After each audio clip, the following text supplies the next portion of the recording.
Hi friends, welcome to our channel.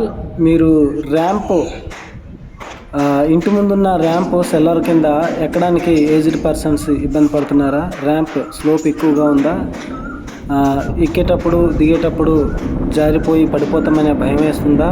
అలా అయితే car వెళ్ళడానికి అటు ఇటు మెజర్మెంట్ చేసుకుని వదిలేసి మధ్యలో ఉన్న ఒక 2 ఫీట్ల వరకు టైల్స్ని ఇలా తీసేసి చక్కగా మెట్లకు ప్లాన్ చేయండి. ఈ వీడియో మొత్తం పూర్తిగా చూడండి, మీకు అర్థమవుతుంది. ఆల్రెడీ మెట్లు లేకుండా మీరు ర్యాంప్కి టైల్స్ వేసుకున్నట్లయితే ఈ వీడియో మీకు పనిచేస్తుంది. ఈ విధంగా ప్లాన్ అనేది మీరు చేయొచ్చు. మేము ముందుగా ఇక్కడ కార్ పార్కింగ్కి కార్ ఎక్కడానికి అనేసి మేము ర్యాంప్ వేసాము. అయితే మనుషులు ఎక్కేటప్పుడు దిగేటప్పుడు కొంచెం ఏజ్డ్ పర్సన్స్ పడిపోతారనే భయంతో మళ్ళీ స్టెప్స్ వేయాలని ఆలోచన వచ్చింది. అందుకనే 2 లైన్స్ తీసేసి మళ్ళీ స్టెప్స్ వేస్తున్నాం. ఒకసారి చూడండి, స్టెప్స్ వేసేకి ఎలా వచ్చిందో మీకు అర్థమవుతుంది. ఈ ప్లాన్ మీరు ఎక్కడన్నా ఉపయోగించవచ్చు, యూజ్ అవుతుంది.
Yeah.